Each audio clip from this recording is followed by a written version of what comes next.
Hope everybody is doing well. Coming at y'all this particular Wednesday afternoon from the Hayti Heritage Center, where they'll be doing a candlelight event later on. One of those candlelight music series that is very popular around the country. I believe this one will be involving Christmas music and even some of the music from the Nutcracker and other things along those lines. So it ought to be a fun event and definitely two shows, a lot of audience that will be here and all along that way. So it ought to be a real enjoyable time, and I'm definitely looking forward to hearing some of the music, seeing the crowd, and all in that space. So it ought to be fun. And of course, we did have our holiday party earlier today, so got to go to a Mexican restaurant that I think has been open for a year, but I had not been there yet. And I can tell you that Mascalados was actually pretty good. So if you're in the area of Durham and you want some good Mexican food, I would recommend it going by there because the food wasn't that bad. Of course, it might have been a certain crowd of staff and everything, so definitely the staff was decent. It wasn't one of the better staffs, but it wasn't one of the worst either. But definitely a good time with the food, and they even gave a little birthday shout to one of my coworkers, and all in that space. So they gave a little bit of Latin music and gave him some rhythm, and all in that kind of way. So that was fun to see as well. And of course, as y'all know, I just recently came back from Reedsville, North Carolina, a couple of days ago, where they did the Road to the Apollo, which is a salute to veterans, but also a way for many performers to get to the Apollo. And I think there was about five winners that were picked, including two veterans. They got inducted automatically in because they're veterans, and that's part of what Captain Newborn is doing with these events. He is bringing awareness to veteran issues and all along those lines. And then in talking to him yesterday, he added two more. We oftentimes joke that sometimes, even though there were like 23 contestants and only two got booed off the stage, that sometimes it seems like a whole army go to these trips to New York to get the chance to perform on the real Apollo stage, and in some cases even get some television deals. Because I know some people have appeared that have been on the show and gone on to Tyler Perry shows as well as other shows, including doing some performances at some of our local ball teams, as well as other things that come out of this activity. And this has been going on for 10 years, so celebrating a 10-year anniversary and all along those lines. So there's a lot of those things that are happening, and it's always fun having these things happen here, right here in Durham, North Carolina. But I also enjoy meeting audience members and other folks that are from other parts of the world. So I've got a guest today from Washington, and I know we've got Little Washington here, and of course there's Washington D.C., meaning Little Washington, North Carolina. But I'm talking about the state of Washington and all in that space. So it's a little bit earlier for him. It might be mid-afternoon. But this particular gentleman that I'm getting ready to bring on to the stage was definitely something that I know a lot of people can relate to. And I hate to say that people can relate to it even in these holiday times, because it is a part of the community that we pay a lot of attention to and that we're very concerned about. Some people think that we don't pay enough attention to this part of the population, which is the homeless population. And I do know that my guest was a homeless teenager, but now he owns a home. He was also a high school dropout, but now he's an attorney, and he was even an alcoholic. But today he's doing a lot of work helping kids and even helping some people get out of some of these kind of situations and all along those lines. So he's been doing a lot, including even being, which I find interesting, an attorney by profession and maybe even an attorney by day. But apparently at nighttime, he's a punk rocker. And yeah, we even got some punk rockers here as well, and they like that punk rock kind of community. I'm actually going to tease him as I bring him onto the stage, because I think the first time that I dealt with punk rock and all along those lines was when I was at Marquette, and that's actually the shirt that I'm wearing today. And we were number 3, and now we're number 8, I believe, in the country after losing to our arch rival in that particular state, Wisconsin. But we did beat Texas, which is the team that Shaka Smart got. And I remember as a youngster in the early 80s going to a campus party, a house party for lack of a better term, and everything, and seeing people literally running into each other. I believe some of you punk rockers call it slam dancing, and I'm going like, there's a culture shock to a young man from rural North Carolina going like, these folks are trying to hurt each other. They are literally running into each other. So I was not used to that at that particular time, and all along those lines. It was definitely catching me off guard, and I think that's my first introduction into some of the scene of punk rock. And I know that it's much more than that and all along those lines. And it's also part of the counterculture movement as well. But Chris, glad you were able to join us on this particular day. And if you want to share a little bit about some of the narratives that I just shared, and of course, I've got some other questions as well. But yeah, a lot of folks are shocked by punk rock and that whole nature. So share a little bit with me about your experience being punk rocker and all in that space. Yeah, what's going on, Mark? Thanks for having me on. I appreciate it. Yeah, glad. Um, yeah, so I grew up here in Seattle. I was born here in Seattle. I grew up a city kind of south of here called Tacoma. That's kind of a little blue collar GI town, big base. A lot of, like I said, blue collar. Kind of just gritty industrial sort of town outside of Seattle. And yeah, I grew up. Wasn't that interested in school. Wasn't that interested in. I was interested in skateboarding. I was interested in music, and I wound up dropping out of high school, and later on, I wound up going to law school and becoming an attorney.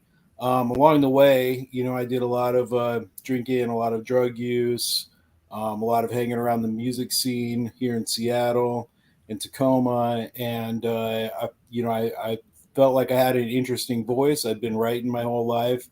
I started writing these books a while ago, and I ended up writing these three novellas, and it's combined volume. It's called the Down and Out in Seattle and Tacoma series, and it really chronicles the deterioration of a Gen X music scene guy here in the Pacific Northwest.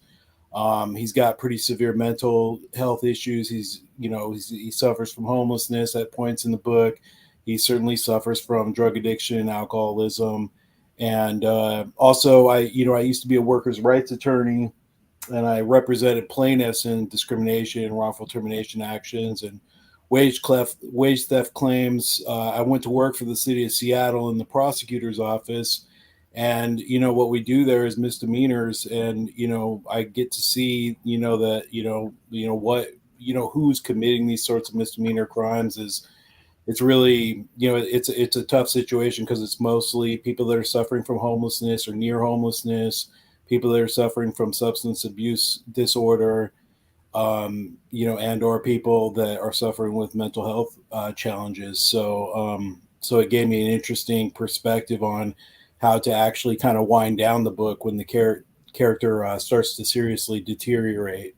Um, so yeah, that's a quick and No, I dirty. appreciate that and everything. I'm definitely going to get into some uh, down in the weeds and more of the details of that and everything. But even here in North Carolina, I literally live around the corner from Duke and am closer to downtown at this particular cultural arts center than I'm at, and all along those lines. But oftentimes we will see people that are living in tent cities, even in a small city like Durham. And of course, we've seen a lot of military folks that are involved in homelessness as well. So I was just wondering if you have some thoughts, and I know that the West Coast, because I do have friends in San Francisco and other places, that the homeless problem seems to be very major. And in some places, even though we just came out of the COVID pandemic, and some people will say that we are definitely easing more and more out of it, but the homeless problem has been in my mind, an epidemic as well. So I was just wondering your take as to why the homeless issue is such a big issue. Because, like I said, you did in some of the bios that I've read about you mention being even homeless as a teenager, and I can only imagine what that would be like. Even though I've had some moments where I've struggled to have my own home and all along those lines, so even though I have a good home and a good family and all in that space. So I was just wondering your thoughts as to why this issue is so prevalent in our society. Yeah, I definitely did. I was homeless for a long time when I was a teenager, and I was actually kind of, I would say, near homelessness well into adulthood, where I had a car, at points in time, and I would kind of just couch surf from here to there. Even once I kind of started to get my feet under me, I lived in, uh, like government subsidized housing downtown Tacoma. So dealing, like the residents there, along with myself, dealing with a lot of substance use disorder, alcoholism, mental health, challenges, obviously socioeconomic challenges, and so that was when I was younger, and now I'm a grandfather. I'm almost 50. I have some distance from that personally, but what I do for work, and I go downtown pretty much every day, and Seattle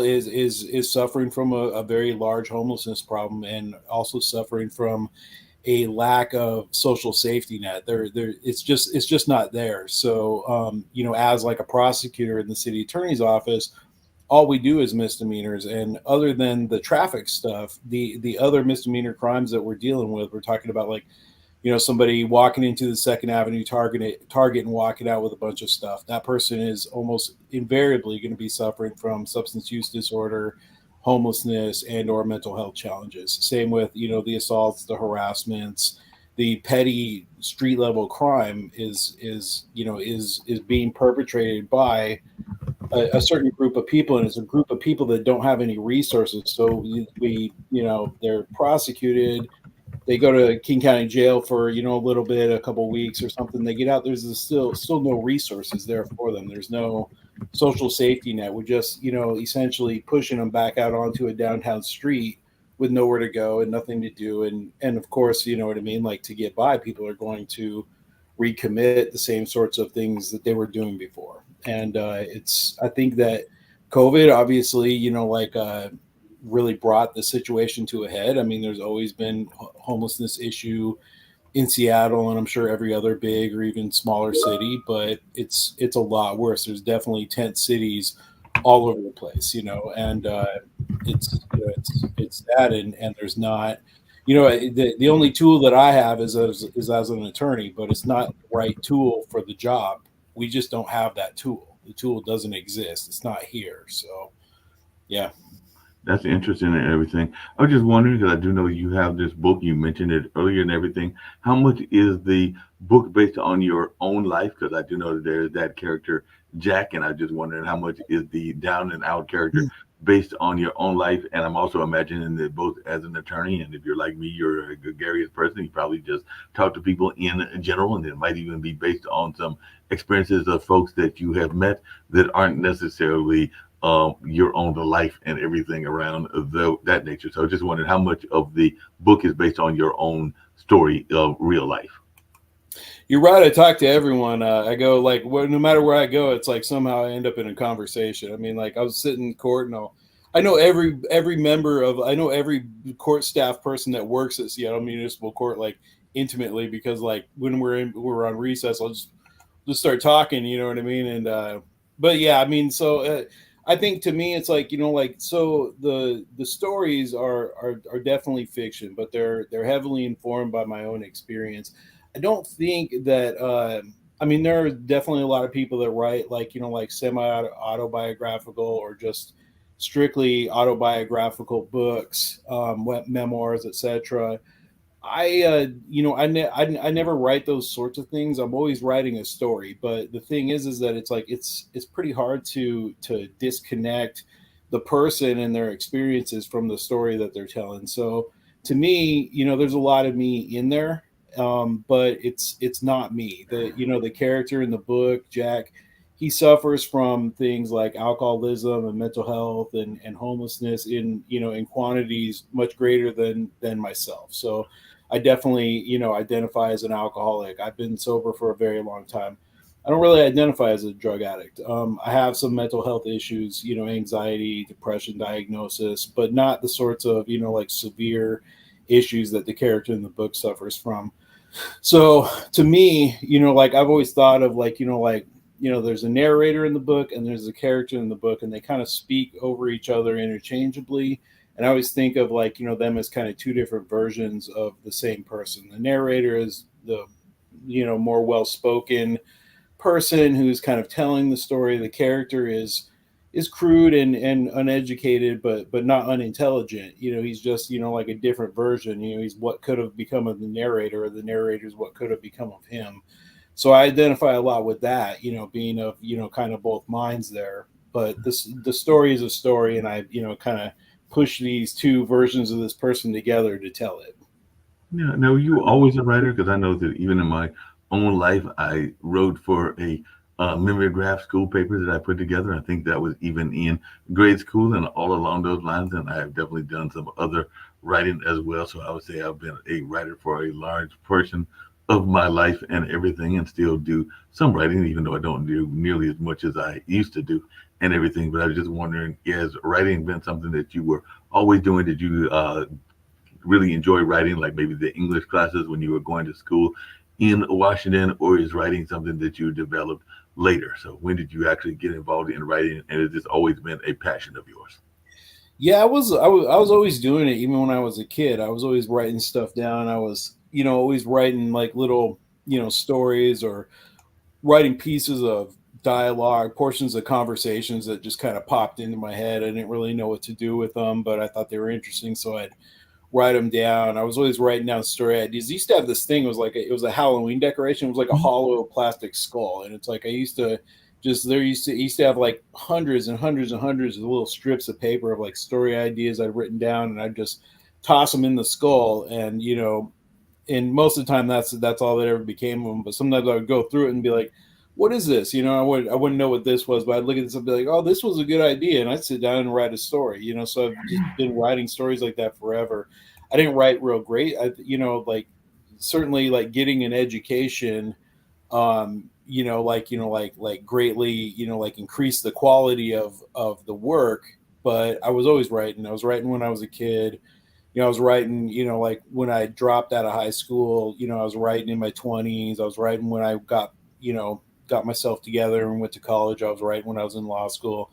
I'm writing now. I'm always doing it. Yeah. Well, how do you choose what you write about? Because a lot of what you write about seems to be very real world oriented and all along those lines. Or do you sometimes step out of the norm and write fantasy and things that are not as based on reality as some of the harsh realities that I know some of what you write about is Yeah. based on? But I just wondered, do you ever step out of the norm and write like fantasy or other things that are not always the hard hitting stuff? And how do you choose what you write about? It's funny because like what I consume is mostly like science fiction, and horror. You know what I mean? So it's like horror movies. Like that's all I'm ever watching is like low budget horror movies. We have like a Scarecrow Video near my house here in Seattle.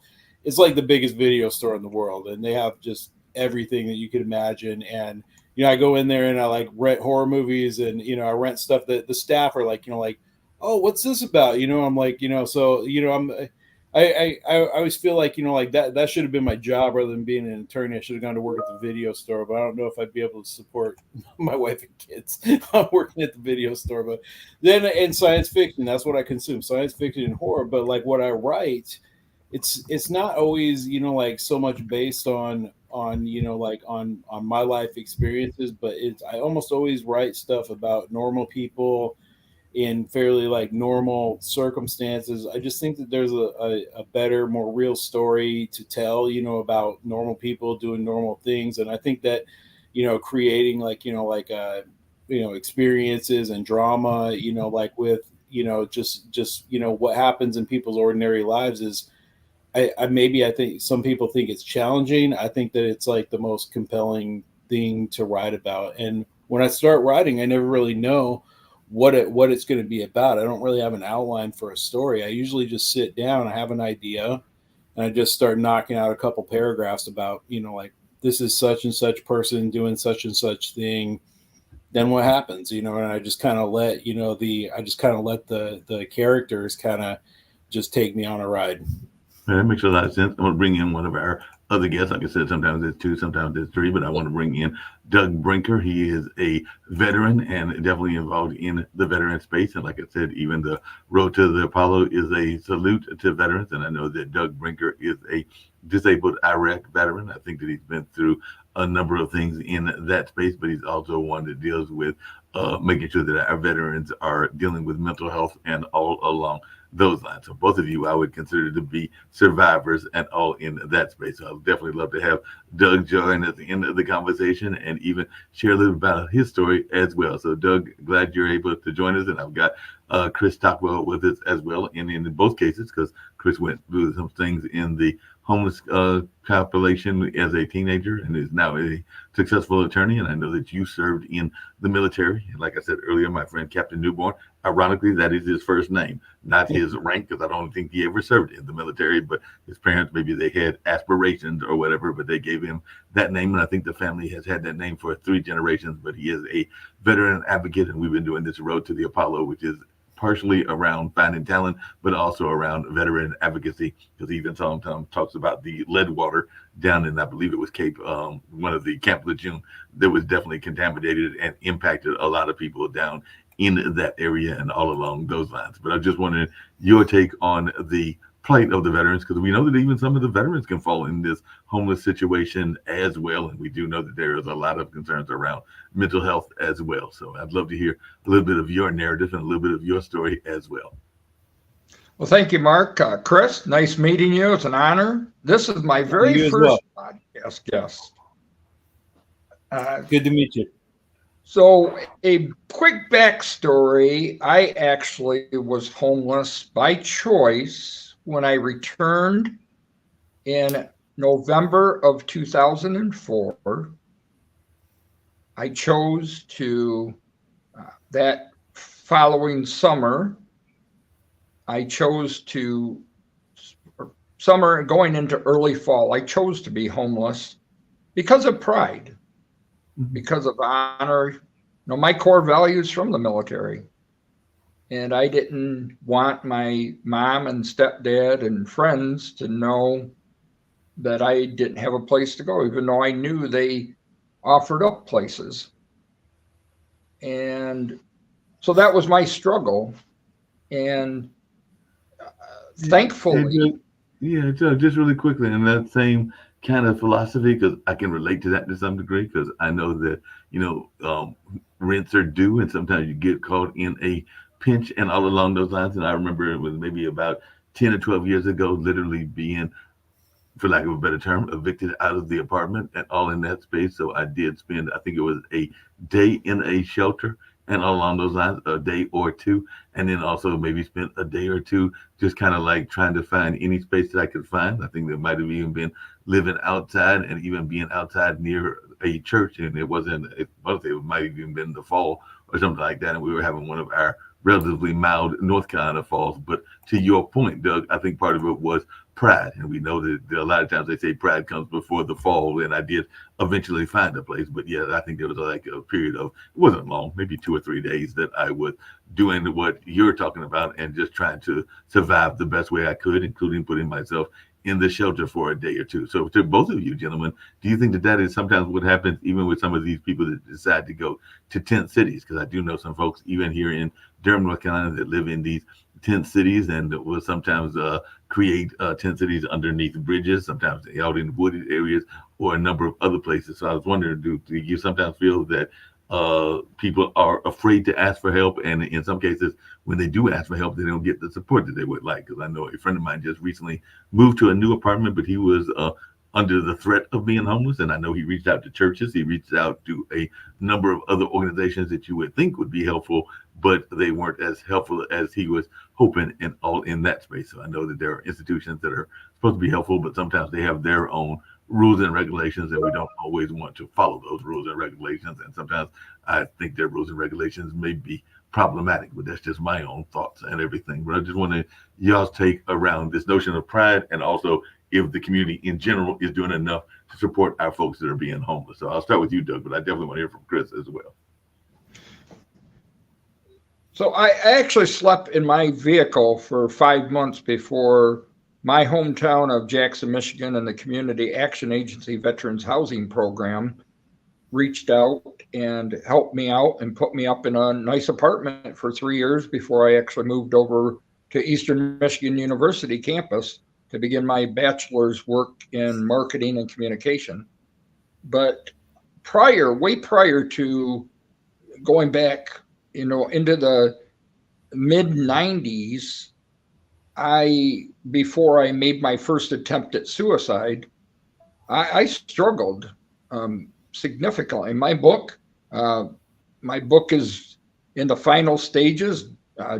Dorrance Publishing, I will sign a contract with this Friday, and sometime this next year, my dark shadow, Living a Suicidal Self, will be released. Yeah. Chris, if you'll answer that question as well, and I've got to go open the door because, like I said, I'm in my business as well. But if y'all will continue the conversation, I'll be right back in literally 1 minute. Yeah. No, I think the when I was like, this is the '90s. I was a homeless teenager when in the very early like 1991. But later on, when I was in my 20s, I did a lot of like living in my car and couch surfing. And, at the time, it just wasn't, it seemed fine to me to do what I was doing. I was definitely kind of homeless by choice, like you were saying, Doug. And, I just now today, it's like I try to apply that experience and figure out what, my thoughts are about what's going on, like here in Seattle.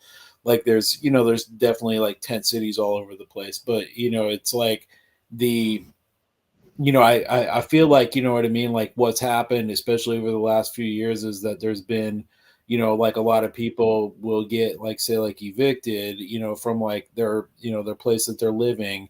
And it's kind of like like a rung on the ladder. It's like because we see like here it's like we see a lot of near homelessness, so we see like tons of like people living in vehicles, a lot of RVs.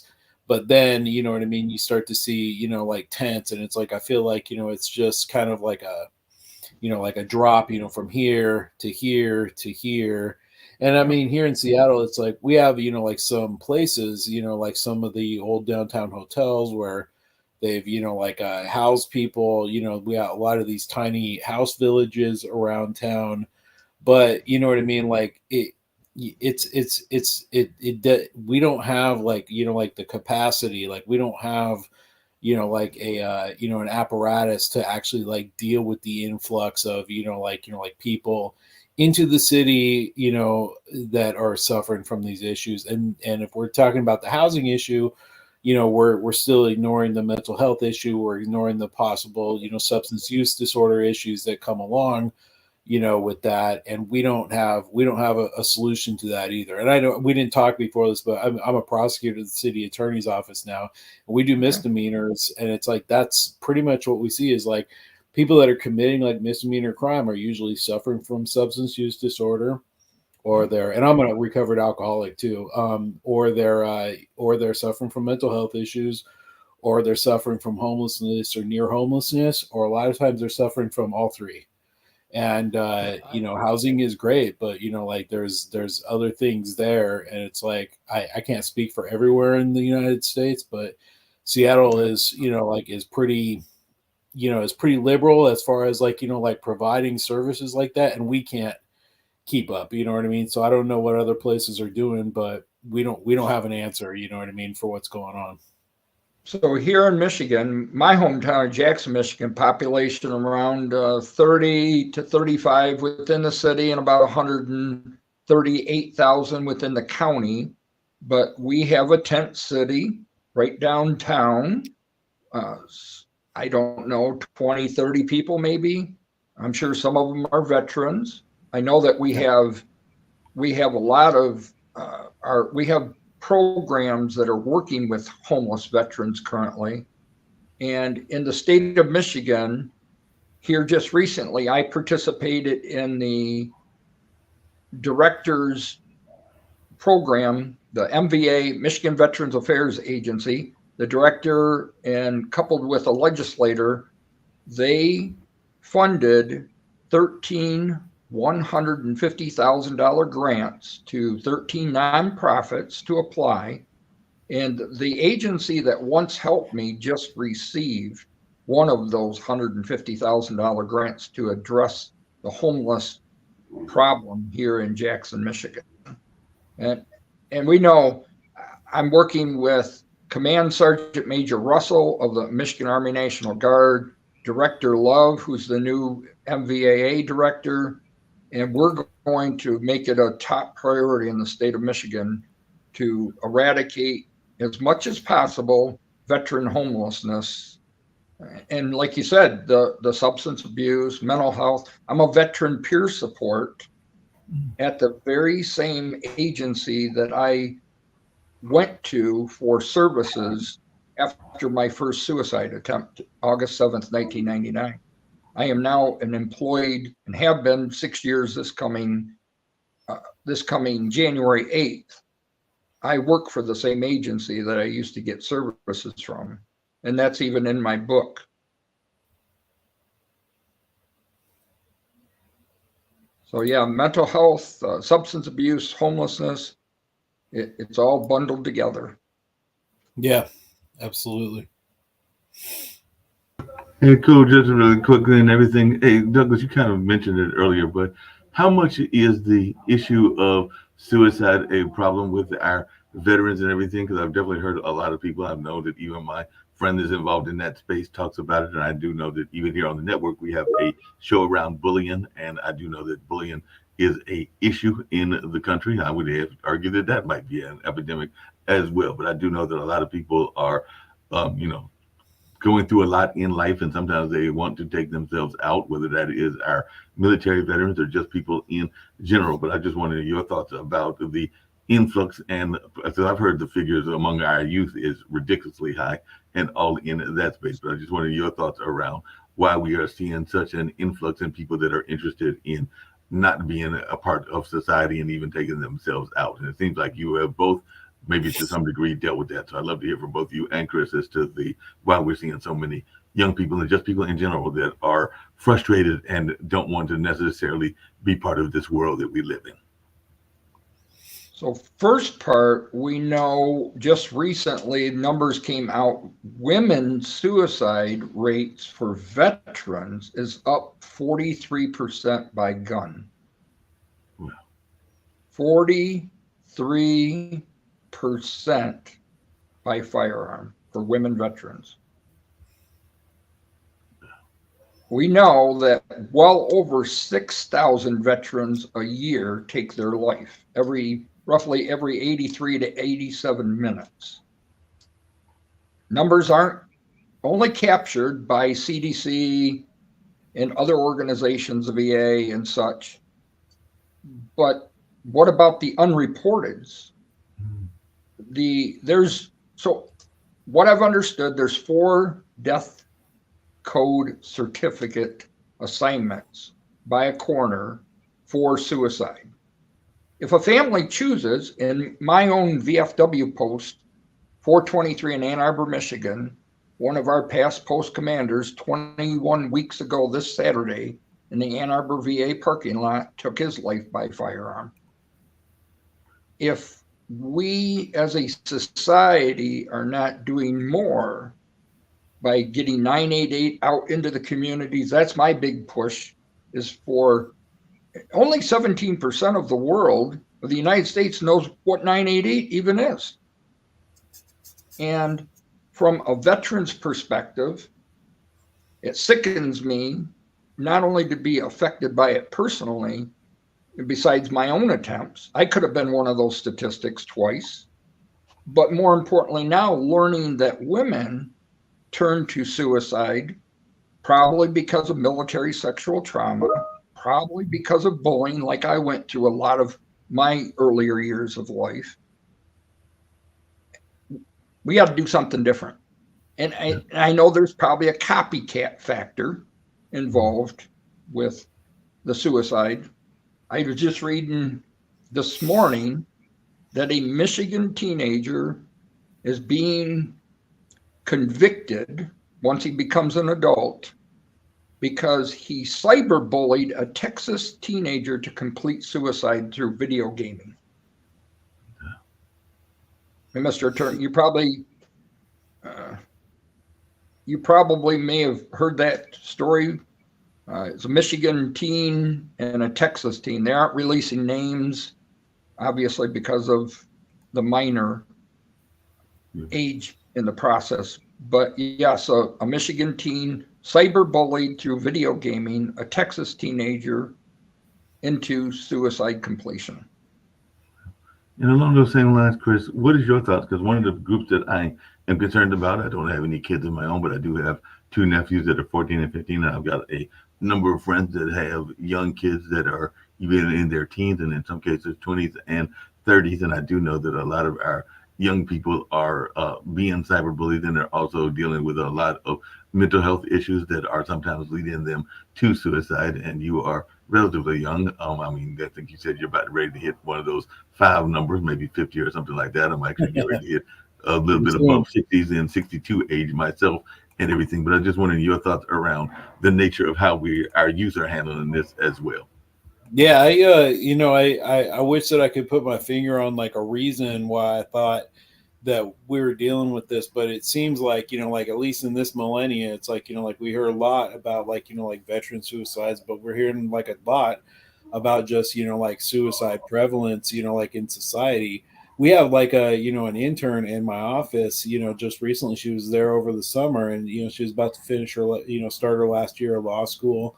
And, we found out a couple weeks ago that, she committed suicide and, no idea why. It seems like she has everything going for her, so it's like, obviously like, like mental health, disorder, is definitely going to factor into that. You know what I mean? It sounds like that may have been part of her issue, and I think there's more people that, are suffering from, mental health issues than in the past. Like when I was growing up, it just seems like the world's got kind of like a cloud of doom and gloom on it. And it seems like we're kind of just inundated with a lot of information, and a lot of that information and platforms that, allow us to, like communicate or do things like we're doing right now, or also the platforms that, people can be bullied on.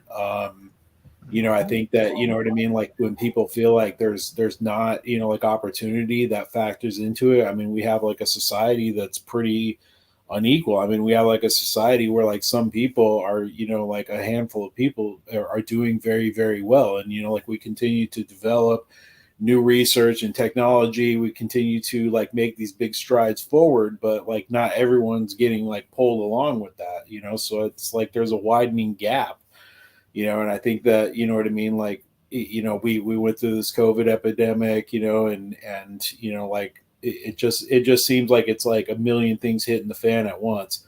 I just know that, when I was growing up, it didn't seem like this, Just really quickly, and I was Doug. This is slightly changing, but still dealing with perceptions and all along those lines. And I was actually talking to a friend of mine yesterday, and we were remembering some of the great war movies, and they definitely gave a lot of testosterone boost, whether it was Apocalypse Now or Deer Hunter or a number of other ones.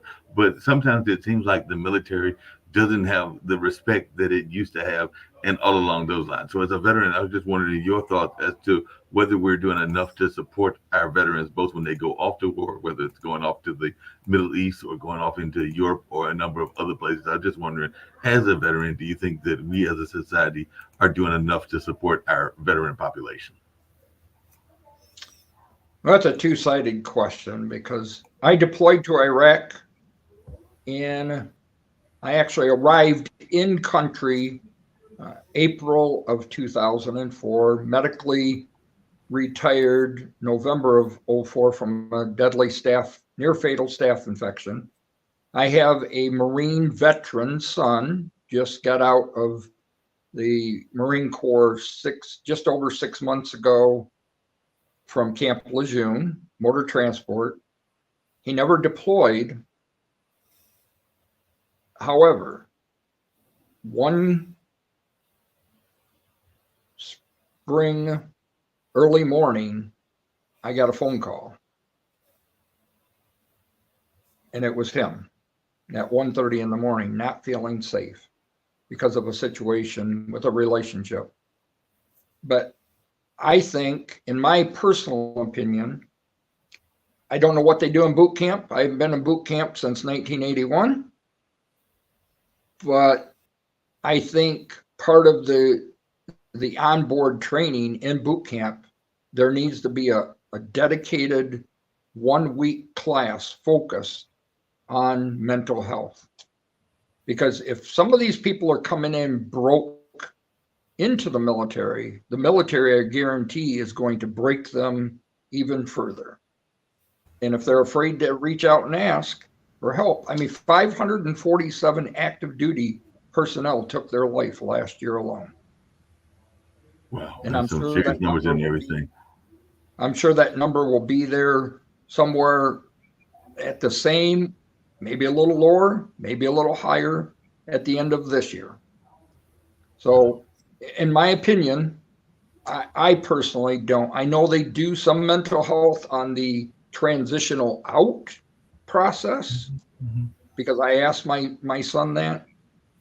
I think just much more needs to be done. I think a lot more focus really needs to be placed on a mental health check going in, because because of my attempts, when I re-entered the Michigan Army National Guard in October of 2002, I had to sign a disclaimer because of my mental state prior, stating that I would not go back, my family would not go back on the military if something was to happen to me because of my mental capacity. Well, just along those same lines, and it's actually for both of you, but I'll start with you, Chris, and everything. Do you think that we do a good enough job in terms of training people about coping and coping mechanisms? Because I think that even in our school systems, we don't do a good enough job of teaching people a number of skills. Even this network, Pod TV, was founded because the two founders feel that we don't teach enough around fiscal literacy, and I would argue we don't teach enough about coping skills. Because I remember as a grade school kid, you would learn some of those coping skills and even socialization skills by playing in the playground. And I'm not sure that enough of our youth are doing enough of those kind of events. And I was even talking to one of my people that's renting the facility here, and we were talking about sports. And I'm not even sure that there is enough coping mechanism being taught in the baseball and other levels as well. But Chris, I'll start with you, but I want to hear from you as well, Doug. Yeah, I don't know that that's getting, like taught to anybody. I think that, it's like I hadn't even thought about, obviously, like I would say that, like suicide, you know what I mean, is, an epidemic in the country. But, I know that, there are therapy and, prescription, like sort of resources, but I don't remember the last time anybody, brought up like, what do we do, with young people to try to, like teach them to, deal with, like a situation or accept a situation, I just don't think that's a blind spot is what it seems like to me. What is your thoughts around that, Douglas, and everything? And y'all have to excuse me because I am multitasking and everything. So you might see me off screen just for a hot second, but keep the dialogue going because I'm definitely enjoying y'all's conversation, even when I pop off and everything. But definitely if you have your thoughts about that as well. So for somebody being a veteran peer support specialist that teaches individuals how to get coping skills, a lot of people don't really realize that doing anything that you enjoy is a coping skill.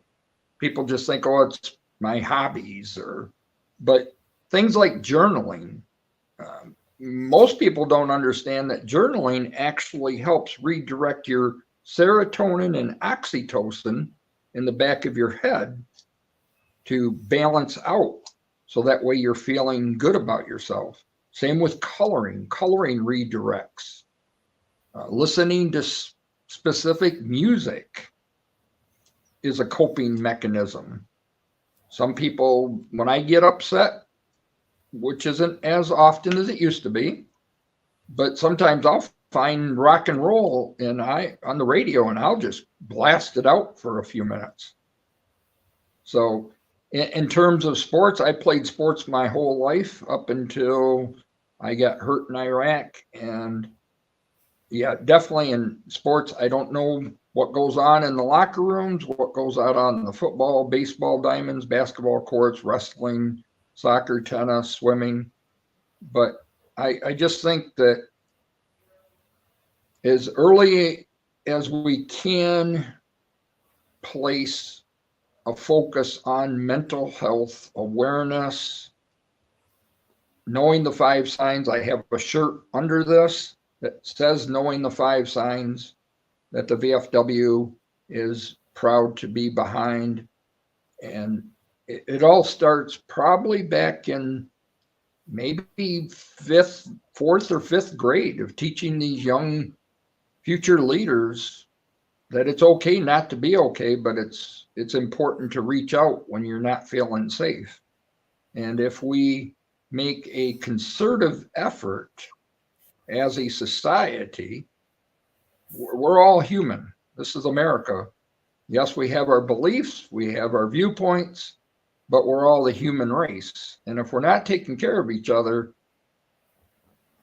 who is? Someday we're going to meet our maker, and we're going to have to answer that call. So in terms of in the sports industry field, for especially early sports, I think it would behoove the school administrations, athletic associations to really focus, because there's a lot of peer pressure. If you come from classy families who place a lot of pressure on you to do better than good in sports because of your name specifically, I really think, my personal opinion is that some of these names in the arena of sports, if they're not performing, that puts a big toll on their mental state when they're done with the game, whatever that sport is.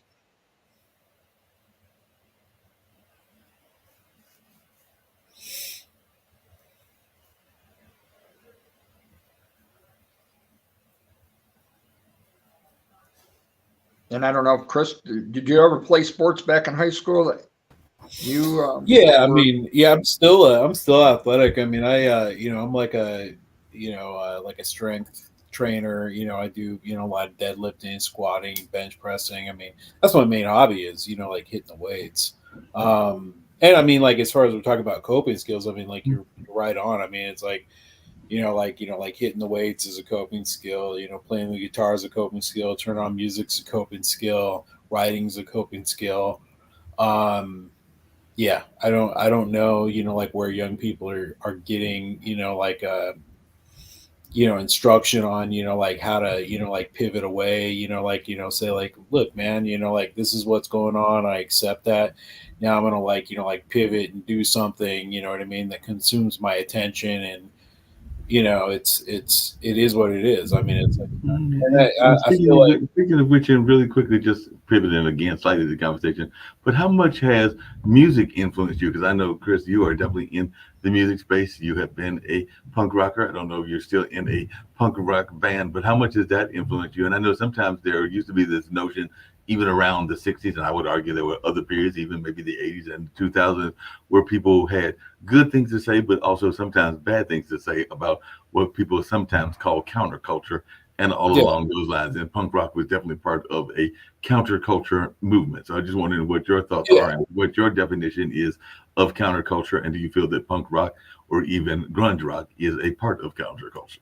Yeah, I mean, like, I mean, look, when I was growing up, it's like, like I started skateboarding. I mean, that was the other thing is like, I was always doing something athletic, I was always playing some, sport, you know what I mean? But I mean, like I started skateboarding, I started listening to like the skate bands that, were, like I'd see them in, like the skateboarding magazines like Thrasher. And so, I mean, I started listening to like, to, pretty strictly just kind of boilerplate, simple punk rock music.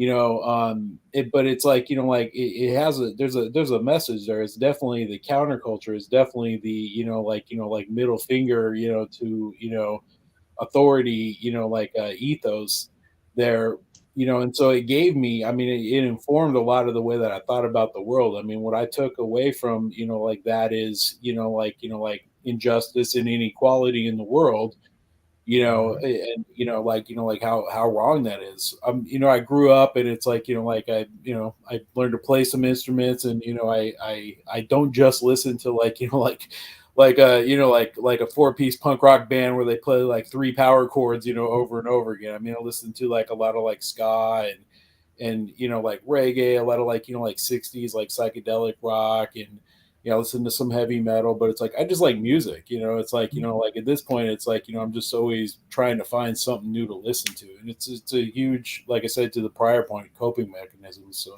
Yeah, but how do you balance that? Because some people would think to themselves, and I know that's part of even of your public relations stuff that is sent out about you and everything, Chris. But some people will say to themselves that on one hand, this is a man that grew up in counterculture, which is sometimes seen as being quote unquote anti-establishment, but your day job is you work for the prosecution office. And a lot of people would say that that is as establishment as you can get. So how do you balance that skills and everything? Because some people be going like, how does he go from being anti-establishment to the prosecution, which is very much pro-establishment and all along those lines? Well, I've got a stock canned answer for that. So like I went to law school, and I had been involved in, like, I was a paramedic before, and I worked at the ER for a while, and I'd always been involved in like workplace issues. I've been involved in unionization, organized, labor, etc.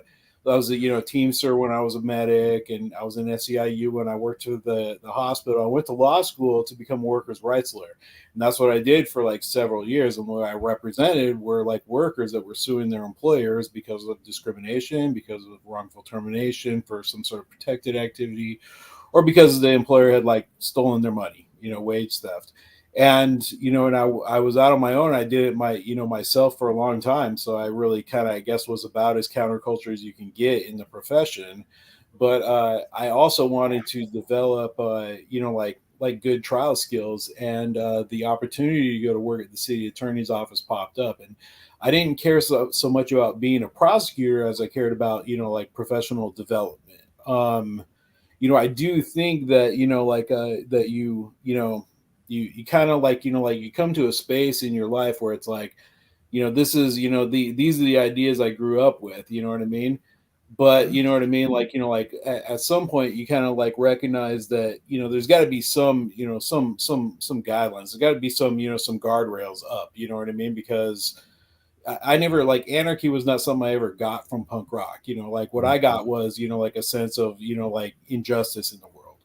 And, putting up some rational guardrails there, you know what I mean? Like makes sense. Like everyone thinks that we're the bad guys and defense attorneys are the good guys, because, they're trying to get, these, people that, have committed these crimes or not committed these crimes off. But it's like, like I work in the DV unit as well, or I should say I work adjacent to the DV unit. And it's like, we are like, providing a service to like victims of domestic violence, and it's like, there's nothing, inconsistent with my belief system that, that would bar me from, like saying, hey, that guy should not beat his girlfriend up, like that's not okay.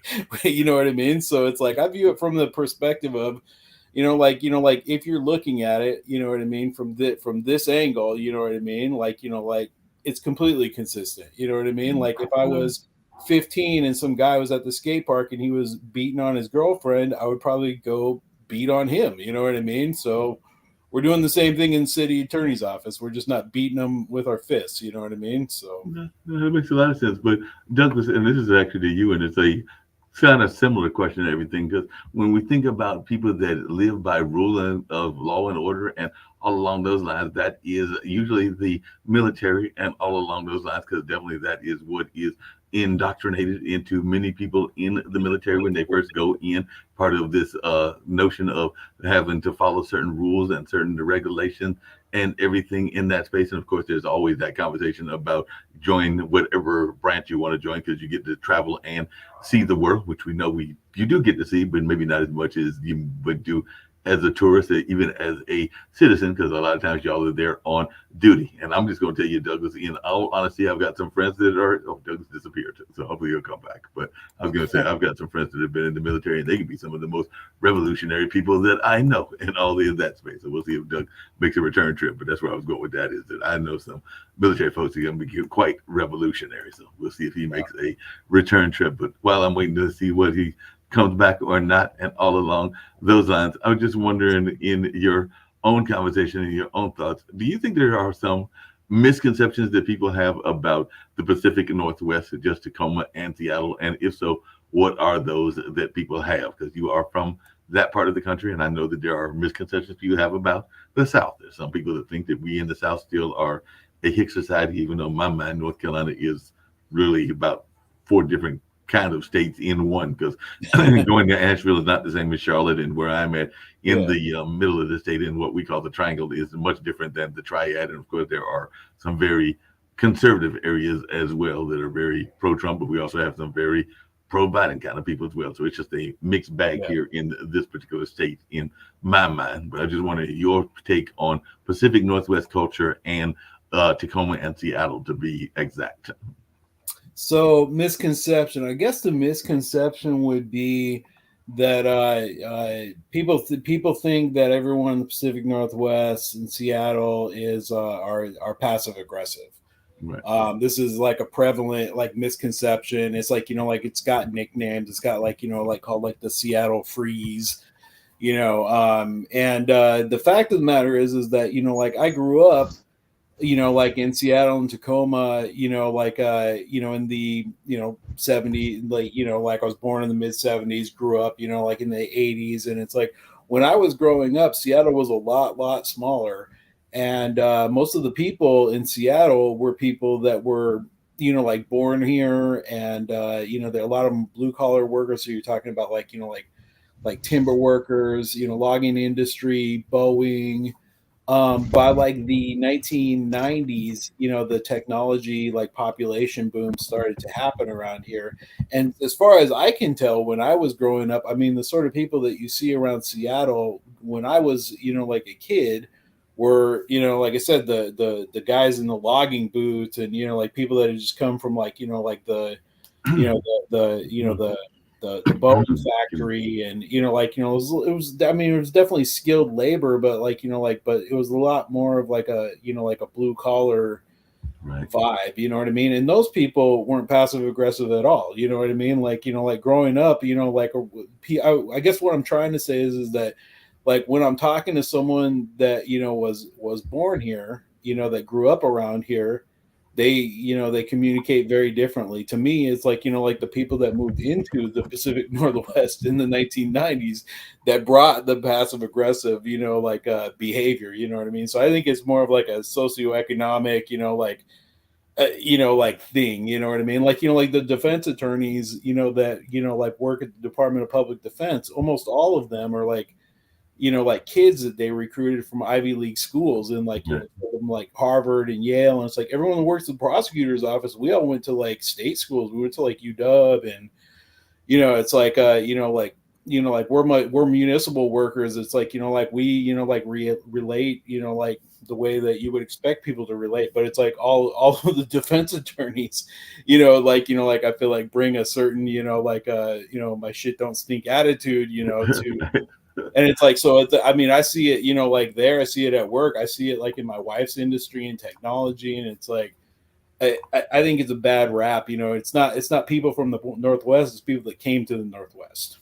No, I've definitely seen those transplants and everything. Doug, before you popped off, I don't know if you heard my question, but I was just saying that, definitely the military is known as definitely rules and regulation. And of course, we know politicians oftentimes talk about law and order, and definitely a lot of times people associate the military with that kind of attitude as well. But as I was saying before you popped off, I've seen some serious radicals in the military and all along those lines. So I just wanted your take about that misconception, because I've known some people that had some, I would even say, socialistic and other kind of views, and definitely were counterculture. They were even part of the military. So I don't think that it is a necessarily true stereotype that y'all are all prim and proper and all regimented, for lack of a better term. But I would love to hear your take on that, because I do think that sometimes people thinking that y'all are all being regimented, and I've known some military folks that would scare you in the sense of not being regimented.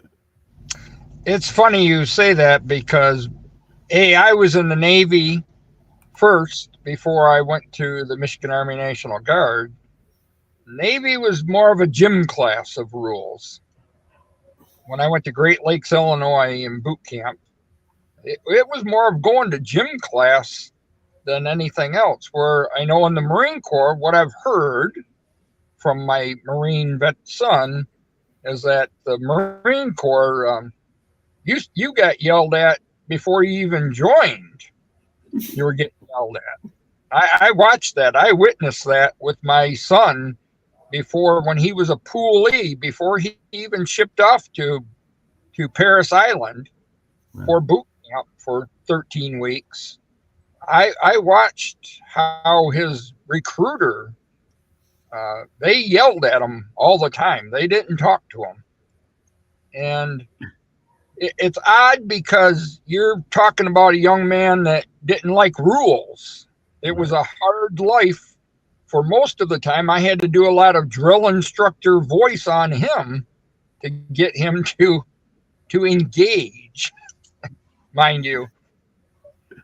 But on the other token, I appreciate, that's what I missed about the military. That's why after my second attempt, I went back in the military, because I missed that discipline structure. I didn't have that in my life. My late grandfather was gone when I was 15, and I didn't serve a lot of years in the Navy, just 3 before I came back home. So I really didn't have a lot of strict discipline of rules, but I appreciate how I respect other people, how I respect myself. That's something I lost for quite a while after my attempt. Was I lost respect for myself, and I got it back real quick. Even I didn't go back. Yeah, I didn't have to go back to boot camp, but still, when you got people telling you what to do and you say yes sir, no sir, yes ma'am, no ma'am. If you don't want to play by the rules, you'll be down doing push-ups. Yeah, that's very true and everything. I did, as you were mentioning the Great Lakes, I did have a story to share about the Great Lakes because I went to school, as I mentioned in the early part of this show, at Marquette, which is in Milwaukee. And of course, Great Lakes is not that far from Milwaukee. So I do remember that, a lot of times, whether it is city-town conversations, because, a lot of times the people that are born in a city will oftentimes not have the same respect for people that are coming just to go to college. We see that here in Durham, even with Duke and those that are born in the city of Durham. And of course, that was a whole notion of kind of the movie around School Days and a couple of other movies that have had that theme as well. And I was just as guilty of that, even though I wasn't from Milwaukee. But I do remember running into a couple of Navy people that were coming from that particular base, and they wanted to know how to get to Marquette, and protecting my own young ladies that I might have been trying to pursue and everything. I gave y'all the wrong direction. So I sent y'all back to UWM. So they said, which way is it to get to Marquette? And I'm like, it's that way, when it was literally that way. So I was like, nope, not going to have the military people come and raid my potential lady friends at all along those lines. So I think that they guys figured it out, because I literally watched y'all walk to downtown, and I think y'all realized that I was sending y'all in the wrong direction. And I was a little bit stockier now, so I might have been able to handle myself. But at that time, I was a skinny mini, so I hid, because I'm going like, I'm not trying to take all these Navy guys. So I was not trying to get on the fight, but I also wasn't trying to send y'all in the right direction. So just wanted to share that with you. So I was like, nope, gonna send them the wrong way, because I don't want them coming toward my campus. And not that I was a player or anything, because I was far from that. But I knew that y'all might be cutting into what little chance I did have. So I'm like, not going to send any more people to ruin what little chance I had. I'm sure Chris can relate to that as well. Oh, yeah. So sometimes that just happens. You don't want people to interfere in that sense and all along those lines and everything. Just out of curiosity, because I mentioned my experience, and like I said, I only went to that one house party, and I talked about it at the beginning and everything. But what are some of the good stories that you had from doing punk shows and just being in punk environments? Because I do know that that can be a very interesting environment. So I just wondered if you can share a story or two that me and Doug might enjoy. Maybe there was a encounter or something that was fun that happened when you were living that punk life. I mean, let's go camping one weekend and go fishing. And I could tell you, for like 3 or 4 days straight, I got about 350,000 great ones. But I had like one that always pops up. So this band from Portland, Oregon, called Poison Idea, is extremely loud, hard. It's like we in the Northwest, we kind of just assume their shows are going to be kind of the most violent, the bloody ones, the ones where people get hurt, right? And I saw him. I probably saw this band 100 times, but I mean, this one time I went to see him at this place that is right by I-5 in downtown Seattle. It's still there. It's called something different than it was back then, but I was standing there. You were talking about people slam dancing, and Right. earlier, and that's that's what people are doing. They're dancing.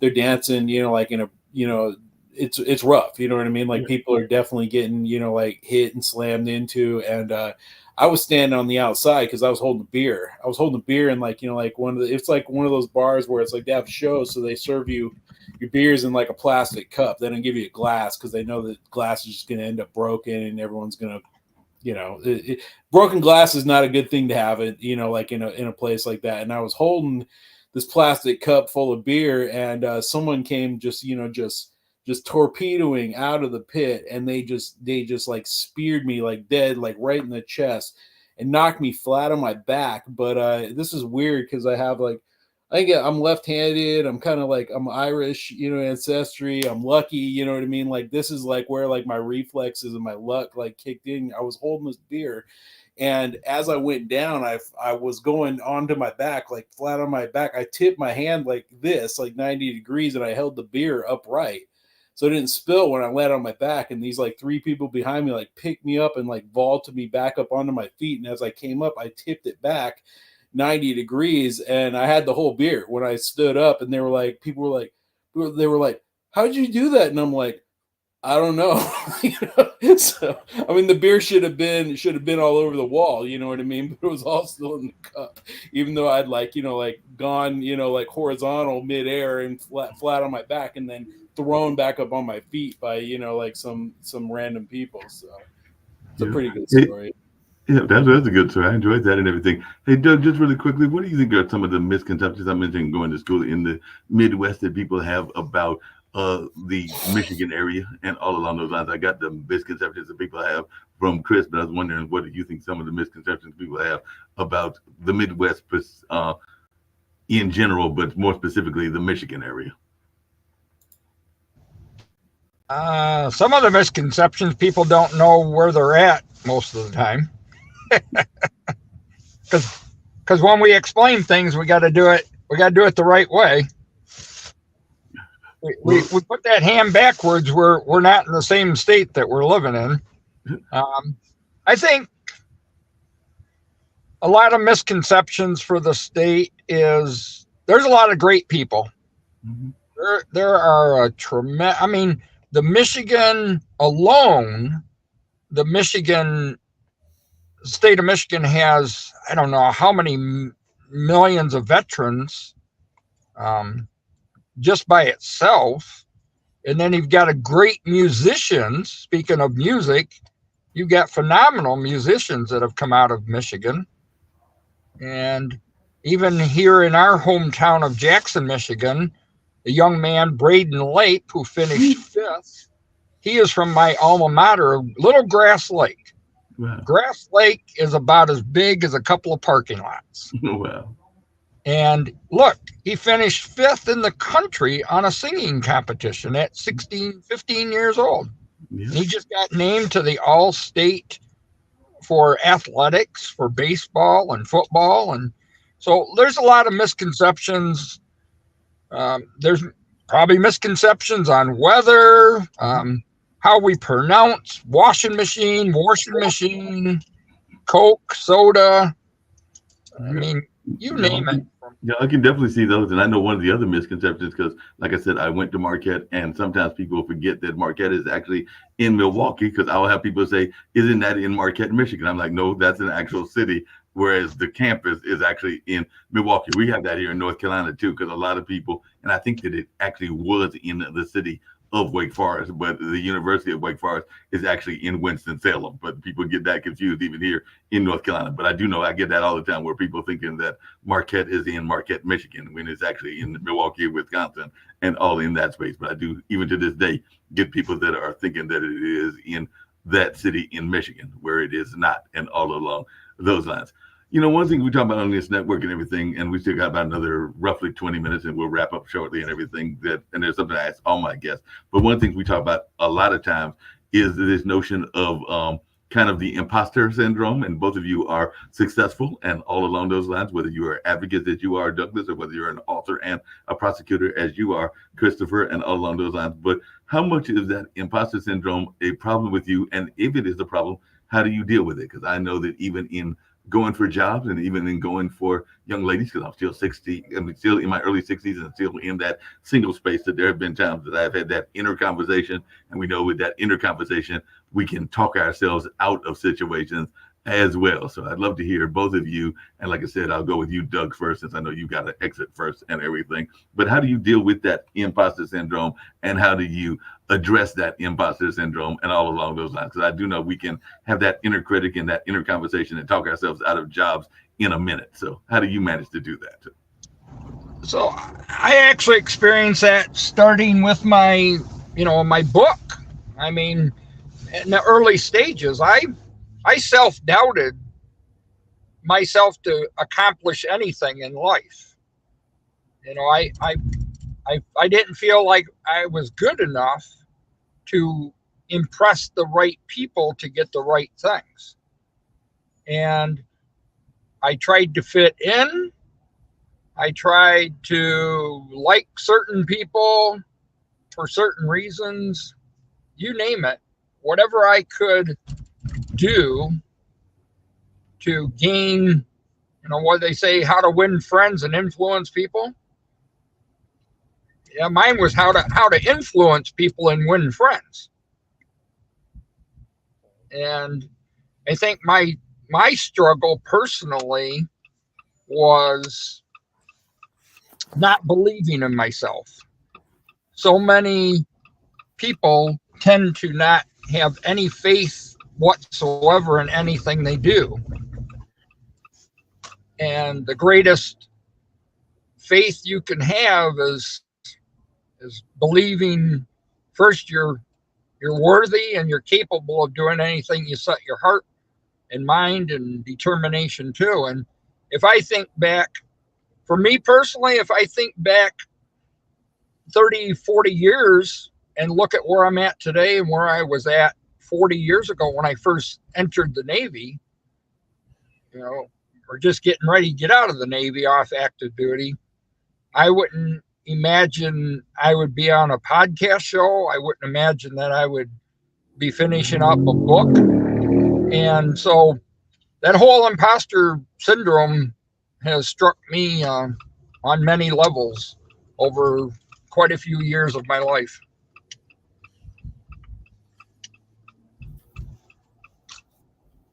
The mute button on. Just really quickly, Douglas, and definitely want to hear from Chris as well, but I know that you're getting ready to go to your other meeting. But one of the questions I get all my guests to answer, so I'll go to you first, Doug, but I do want to hear from you about the imposter syndrome, Chris. But Doug, I get all my guests to give a message of positivity and hope for this global audience, because Pod TV is a global network. I'm glad that Nick Pavleta and Kim Calhoun founded it, and it is a global network. So if you can tell folks how they can reach you, and I do hope to invite you back in the near future for another episode, but if you can tell folks how they can reach you and learn more about this book that you have written, and also a message of positivity and hope, and then me and Chris will continue the conversation for another 10 or 15 minutes, and we'll wrap everything up very shortly. But if you'll let folks know how you can be reached, and any message of positivity that you want to share with our global audience. So to contact me, Douglas at douglasbrinker.com, douglasbrinker.com on my website, Facebook, Beacon for Hope, the number 4, LLC. That's actually the name of my Jeep. And a friend of mine and I, who's a fellow comrade, we several years ago brainstormed how can we come up with a great tagline for the word hope. And we both were throwing around a lot of words, and we came up with this: helping one person every day. Helping one person every day find purpose, find meaning, find value, because you do matter. You matter always, regardless of how your circumstances lead you. Hope is real, even in the darkest times, and I am living proof of that. Well, I definitely appreciate that. Like I said, me and Chris will continue the conversation, because I can definitely see you're moving and all along those lines, but do know that you will be invited back, and actually Chris will be invited back as well. But we'll continue the conversation for about another 10 or 15 minutes, but I greatly appreciated you being on. And if there's any parting words that you want to say, you can definitely have the time to do that before I get to Chris in here and his thoughts around the imposter syndrome as well. Well, I invite anybody to believe in the impossible and believe in yourself first, because you were put on this earth for a reason. And whether you know that reason currently or you're still discovering that reason, go out and be a beacon for hope for other people, because you never know, the lives you touch, the lives you save might be your very own family. Very true. Well, I definitely appreciate you, Doug. And like I said, I will be reaching out to you, and hopefully we'll get you back on another Wednesday or Monday. But I've thoroughly enjoyed the conversation and the insights that you gave. So definitely appreciate it and look forward to having you back on a return trip in the near future. Well, thank you, Mark. Chris, great meeting you. And as the football season comes up, go blue. I hear you. All right. All right, man. It's good to meet you too. All right. Cool. So, Chris, what is your thought around the imposter syndrome and all in that space? Because like I said, we got about another 15, 20 minutes to go before we wrap everything up. But definitely, I'm just wondering your thoughts around that imposter syndrome, because I do think that it is a problem that we don't talk enough about. But I was wondering whether that's something you even dealt with, because like I said, even when I read your bio, I saw all these different things that you went through that I alluded to at the very beginning, and all in that space and everything. But I was just wondering how you've dealt with it and what advice you would give to people that are fighting that imposter syndrome and that self-critic. Well, Doug mentioned football season, and I'm not a huge football fan, but I can tell you who's not imposters is the future national champions, UW. So, so I guess time will tell whether I'm right about that or not. But yeah, I went to UW, so it certainly looks like there's a pretty good chance of winning a national title. So. And it's a football school. I mean, football is certainly is the tail that wags the dog around here. So, the imposter syndrome. I'm kind of of two minds here, because the thing is that it's like, and I think a lot of people probably feel like this. It's like, like when it comes to writing, or when it comes to, like practicing law or whatever else it is that I'm doing. It's like, I feel like I'm I'm great at this. The stuff that I do is great. The quality of my work, the quality of my writing, this, that, you know what I mean? Like my skills in the courtroom are great, but at the same time, you know what I mean? Like you always feel like you're pretending, or everybody else knows more than you do. Or, there's this kind of like wanting to be, or feeling like you should be at the top of the heap, but also wanting to like hide beneath it, is, I think the other, the two sides of the imposter syndrome. And, for me, I kind of know when I'm not dealing with it well, when, I start to become kind of, robotic, or, scripted, or start to, be not myself. Like when it took a long time. Like, I've been a lawyer for quite a while when I started to work at the city attorney's office, but civil lawyers don't spend a lot of time in courtrooms, and the city just kind of throws you into a courtroom and says, figure it out. They kind of throw you to the wolves. And I remember, like back then I used to, do a lot of things, speak more formally, kind of, like stand when I'm speaking and try to make it, like appear as though I know what's going on more than I do. Now, you know what I mean? Like, I feel like I've got the hang of it. And it's like, I know that, I'm working against that imposter syndrome when I don't know the answer to something, if I just keep being myself, you know what I mean? If I just keep, you know what I mean? Like, like if I just admit, like, hey, I don't know what you're talking about. Whereas like, like when earlier on, you might be like, I don't know what they're talking about. I need to really like pretend like I know what's going on right now, and that's not genuine. What's genuine is, I've been around here. I know what's going on. You're talking about something I don't really know the answer to, and I don't really care. You know what I mean? I need to ask the question anyway, so that's when I know that, you know what I mean? Like when I'm being my genuine self, you know what I mean? That I'm succeeding with not falling into that imposter syndrome. Yeah, that makes a lot of sense. That makes a lot of sense and everything. Really quickly, because I had not even heard of this term, and speaking of things that you don't know and everything, but apparently your books fall under a subgenre, and I know there's all kinds of subgenres. I think one of you earlier with you actually mentioned horror and the fantasy and science fiction. I've actually been judging a film festival that deals in those genres and all along those lines, but I don't think that I've ever heard of this term of transgressive fiction. So I'm not even sure what that is. So this is one of the cases of me asking to learn myself and everything. So exactly what is transgressive fiction? Who else is in this type of genre, and exactly what makes a fiction style transgressive? Yeah, no, there's no reason to know, because there's only like 5 people, like, like 5 authors that are even, I think, kind of called that. So like, it's I think, I mean, it's kind of a fluid term because there's so few people doing it that you can kind of, like strap onto it, like what you will, but basically there's, authors like the guy that wrote Fight Club. His name's Chuck Palahniuk. There's the guy that wrote like Less Than Zero and American Psycho, Bret Easton Ellis. A lot of people, my age or slightly older than me, like Gen X, authors, kind of write stories about people that kind of, get, like self-discovery through odd, a lot of times nihilistic, like self-destructive means, so truths are revealed through,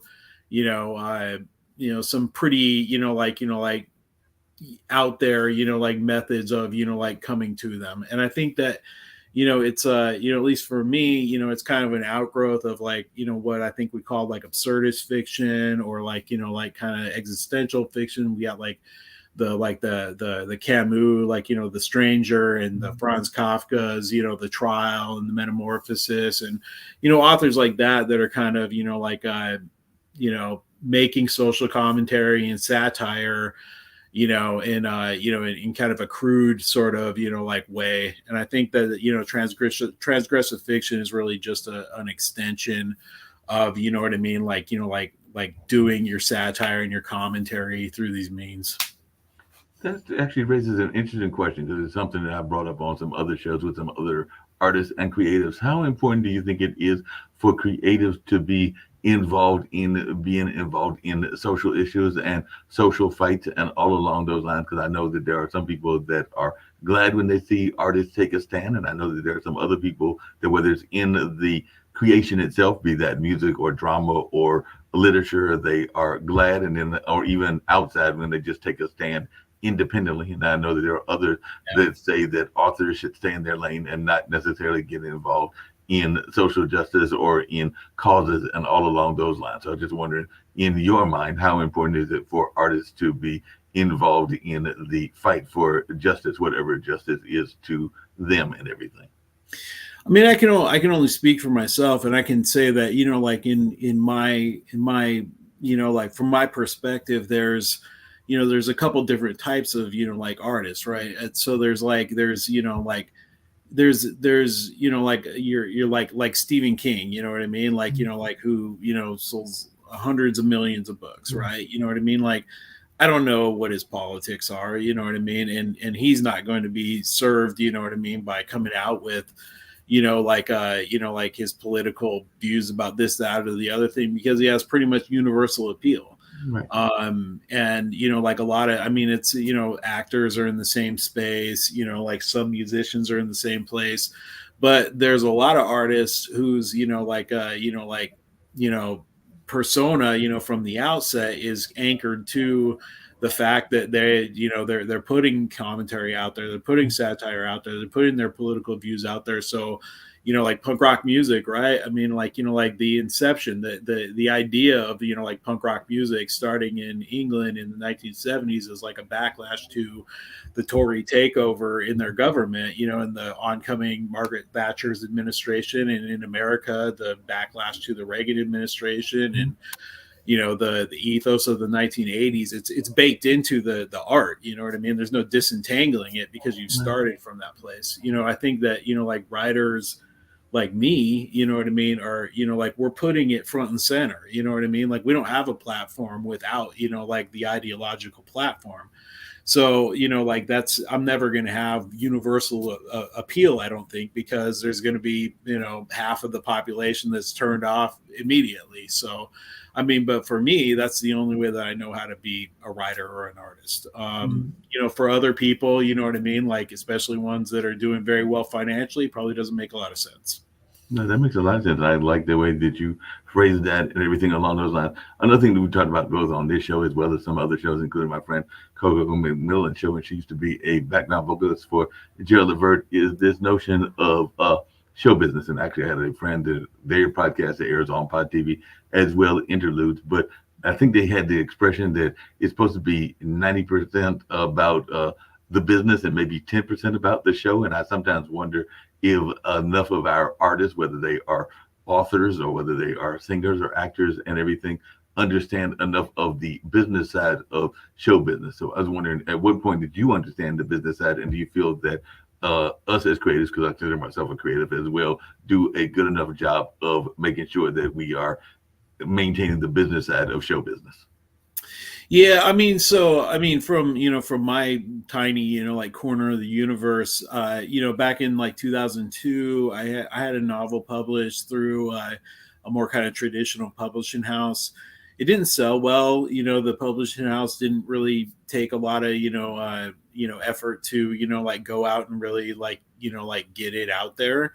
And so, like when I wrote this book, I sent out some query letters. I looked for, like a standard sort of like, like literary agent, publishing house sort of deal for a couple of months. And then I realized that, like things had come so far, like especially with, specifically, like Amazon, basically making themselves essentially a clearinghouse for books, where it's like you can go and produce your own like a product, what I mean? Both, like for ebook, Kindle, and, like in print on demand format, that, it just made sense, I could look for 5 years and, to find the publishing deal that I want, and they may still not go out and sell my book. And, they're going to take, like this much of whatever it is that, that I do make. Right. And I can make this myself. And, it's kind of the most like punk rock do it yourself thing to do, is to say, I mean, just like, like bands used to do, like, well, record companies don't want to sign us, so we'll just call ourselves, SST Records, and we're Black Flag, and we'll put our own records out, and we'll go on the road, and, we'll just, do it. So, for me, it's like, like I set up a business, I set up I got a business license for the publishing company. I set up a website, I published the books, and that's how I'm doing it. I mean, I feel like, like I have a pretty good grasp of the business end of it because I'm doing it. And when I was in practice as a lawyer for myself, I did all that too, so. No, that makes a lot of sense. And I'm glad you said that, because I was actually just talking to the gentleman here that's doing Candlelight, and we were actually having that conversation, because I know that even on that same podcast I was talking about, I think it was Interludes, I think they were talking about a name rapper. I can't remember if it was Snoop or one of the other name rappers, but they had made the mistake of doing business as their individual self versus their business self. And of course, that caused them to lose a lot of money in that case, because I do know a lot of times they are thinking, and this is what I've heard, is that you should do business in a business entity and not necessarily in that personal name, because you can actually get burned by doing it in the personal name and all in that space. But as a lawyer, if you could share a little bit about that, because I've heard a couple of conversations where people have talked about how is you need to have, like you just said, a business entity doing business as, in order to get the maximum amount of profits and everything. Setting up an LLC is pretty easy. I think most places. It's certainly pretty easy here in the state of Washington. So if it's going to like shield you from any sort of legal liability, what I mean, or any of the legal liability at all, what I mean, it's worth doing, because it just doesn't take a ton of time, and it's not very expensive. So yeah, I'm definitely a pretty strong advocate of, set up a business entity, set up especially like, like something like a limited liability, like a company or corporation, whatever it is, LLC. So. Yep, definitely. Just really quickly, like I said, probably about 5 minutes, if that, and everything. But you have an extensive record collection. I've got a decent record collection, even though, moving from place to place, it's not as extensive as it used to be, but it is building back up. And I know a lot of my music, because I'm a big blues fan, used to be heavily on the blues and the jazz side, but apparently 90% of yours is punk music. So I was just wondering, of that punk music, if you had any favorites, and if there are any other music outside of punk that you are big fans of? Because I can tell you that one of my favorites, and I've seen him perform several times, is Buddy Guy, who's a great blues guitarist, speaking of the Midwest, out of the Chicago area, and he still got, I think he's in his 80s now, he might even be pushing near 90, but when I've seen him perform, even as recently as a year or two or a couple of years ago, he still had more energy than some 15-year-old and 20-year-olds that I know, and all along those lines. So I was just wondering, who are some of your favorites, and are there some of those even punk folks that might be getting up in age? Because I know Mick Jagger, as a established rocker, is up in age, but he still has a lot of energy as well. So I was just wondering, who are some of your favorites? I mean, at some point, I'm probably going to. You can probably see here's some of the record collection is over there. That's Wow. there's a bunch more all over the room, but there's records on the wall behind me. There's records on the wall all over the place. But I mean, at some point, I'm probably going to expand my blues collection. I definitely I really, really like Robert Johnson, you know, and you know, I like that type of, like guitar, you know what I mean, and singing, like no band really. So at some point, I'm going to expand, out there. But it's but right now, what I'm listening to a lot is a lot of like 70s heavy metal, kind of they call it like doom metal. Listen to like Pentagram and Black Sabbath and like bands like that. But that my DNA, like where I came from is like skateboards and skate bands. So that's like a lot of American bands. It's like the Dead Kennedys and the Black Flags and the Bad Brains and Minor Threat, and I mean, I'm always going to love that stuff. It sounds a little simple now, you know what I mean? Because it's just like what you listen to when you're like 14, 15 years old. I like a lot of, I definitely went back further and I started listening to a lot of the punk that came out of England in the 70s, which kind of got me to listen to a lot of the oi bands from England, which got me to listen to a bunch of the second wave ska bands, which got me to listening to the first wave ska bands and reggae and Rastafarian, and so I'll go down streams like that where it's like I'll start with okay, I'm listening to these punk bands, who influenced them, these people from England, who influenced them, these people from Jamaica, and just keep following the rabbit hole until it ends. Definitely we didn't talk a lot about, but I like there's a lot of the new wave and the alternative stuff growing up. So there's the gothic stuff, like the Susie and the Banshees and the Sisters of Mercy, things like that too. But yeah, the punk rock, is always gonna be the thing. So it's it's punk rock. It's like Northwest or California, West Coast. It's Black Flag, Poison Idea, DOA. Those are your kind of your Pacific Northwest, or West Coast, I should say, kind of pillars, that I kind of always pivot back to. Well, there's and there are different classes, just like there are different styles of what I'm getting ready to mention. But there's another musical form that just is in the middle and wrapping up its 50th anniversary, that being hip hop and everything. And I know that there is a heavy West Coast flavor out of LA, and of course there's the Atlanta sound and the New York sound, and there's always the battle as to who came first, the chicken and the egg kind of argument and everything. But I've had the pleasure of talking to some rappers and hip hop artists that were out of the Washington area as well. So I understand that there is a pretty heavy hip hop scene that is there in the Pacific Northwest as well. So I was just wondering if in your early music and if it's part of the collection you have any of that style of music, because I know that they are celebrating their 50th anniversary. We just did a exhibit here that just closed about a little bit less than a month ago, and all in that space. But I was just wondering if that's a style of music that you have explored as well. Oh yeah, and it's I mean, my knowledge there is definitely not as deep as the other stuff, but Sir Mix-a-Lot's from here, you know what I mean? So everybody had Swass when I was growing up. Sir Mix-a-Lot, he's still, so I don't know, his Posse on Broadway video. Broadway is a street that runs through Capitol Hill neighborhood in Seattle here. It's like I've lived there, I was born there, right? And there's this place called Dick's. It's like a hamburger place. It's like the iconic little chain here in Seattle, and it's in the video, you know what I mean? And it's I've seen Sir Mix-a-Lot at Dick's, I see, if I ever, it's I'll see him roll up in his Mercedes and he has his whole crew with him and they'll get out and go to Dick's. Sir Mix-a-Lot, obviously. Macklemore's from here. You know, so you know he's kind of more current, right? Yeah. I mean, West Coast. I'd like other West Coast hip hop. I definitely like Ice Cube. I like NWA. I like Snoop Dogg. You know what I mean? I like Dr. Dre. So you know, I don't have a lot of chops when it comes to the East Coast rappers, but there's a lot of the West Coast ones that I love. No, that makes a lot of sense.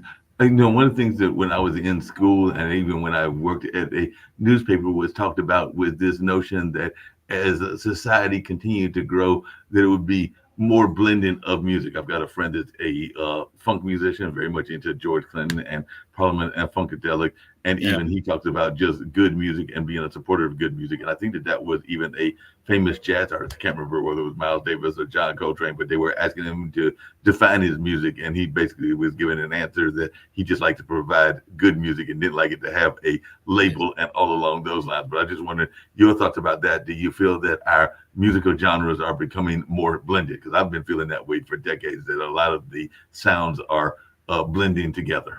Yeah, definitely. I mean, and like, you know, like I like George Clinton, I like Parliament, you know, I like you know, I like you know, like there's a good like, you know, like actual like you know, like LL Cool J in like 1990 he made like, you know, like a heavy metal record, you know what I mean? Yeah. It's a band called Body Count, right?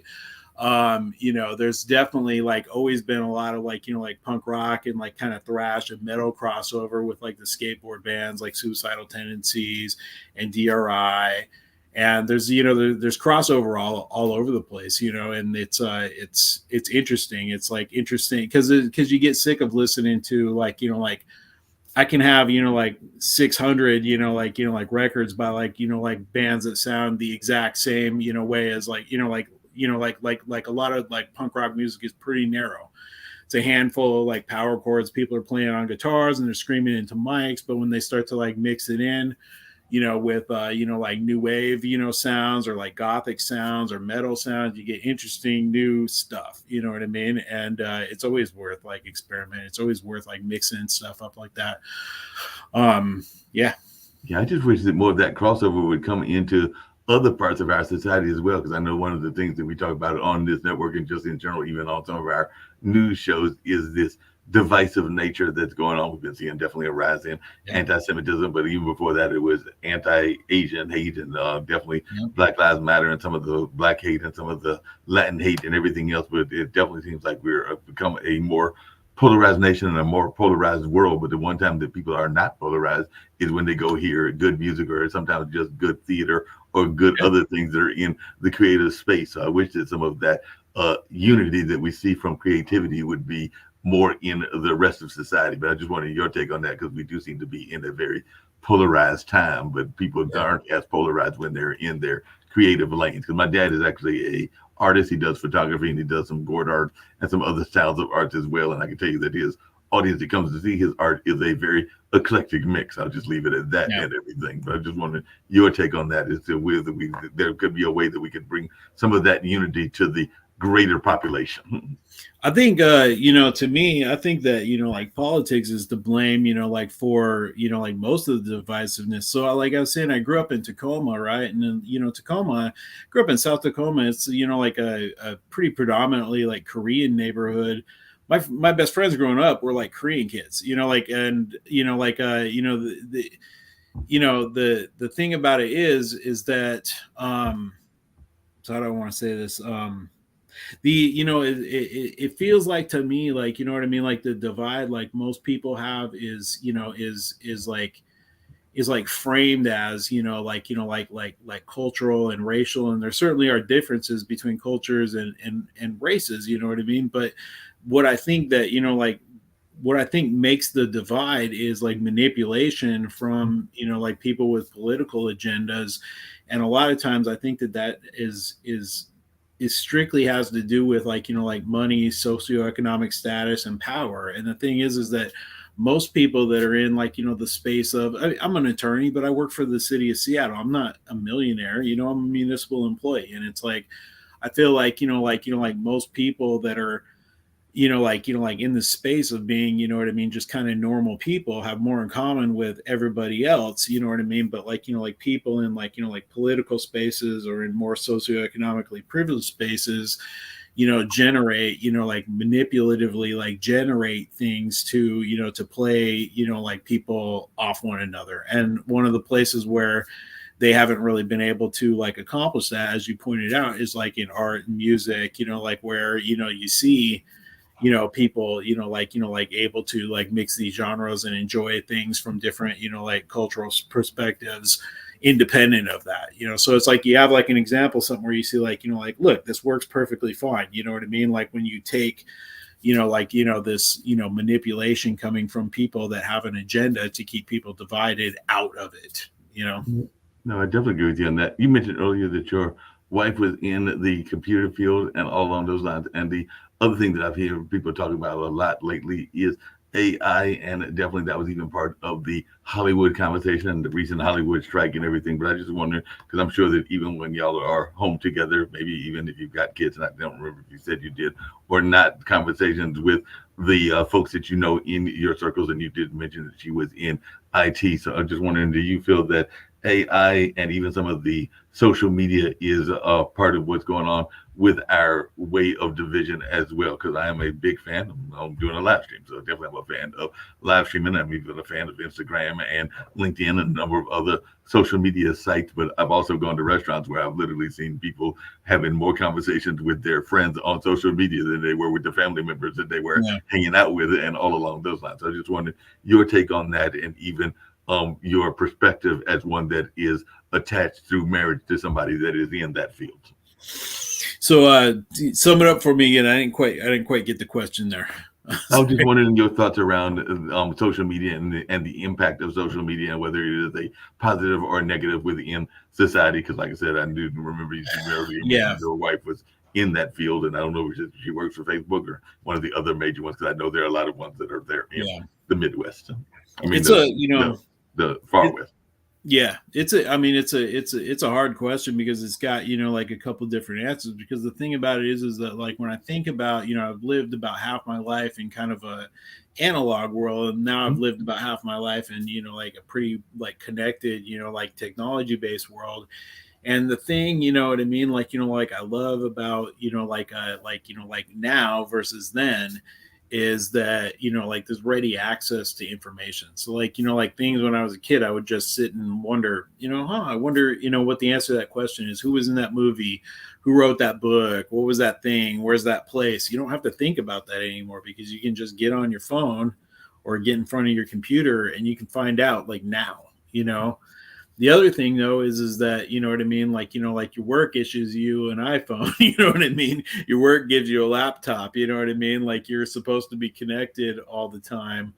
As far as like social media, it's like, like it gives you like, it helps like, like people like me, and other technology platforms, that people like you and me, like, like kind of circumvent, like systems that we wouldn't have access to. Like, like you wouldn't, 20, 30 years ago, you wouldn't probably have access to be able to like, like put on a podcast, because, there's a handful of radio stations, and that's where, like people do things like this, what I mean? So like access, what I mean, is good, what I mean? But on the other hand, like Facebook is full of, and it's like, I don't think all people are like this, but a lot of people are like this. And this kind of goes to the prior question about like, like people being able to, like get along, and the divisiveness. There are genuinely like ignorant people in the world. And, like if you give them, something, like kind of ridiculous to run with, like, like things that are just, like patently like not true, but are being framed as news, or facts, what I mean? Like, like you generate, like a lot of, runoff, like ignorance and divisiveness too. So, it's like, has it been a net gain, or has it been a net loser?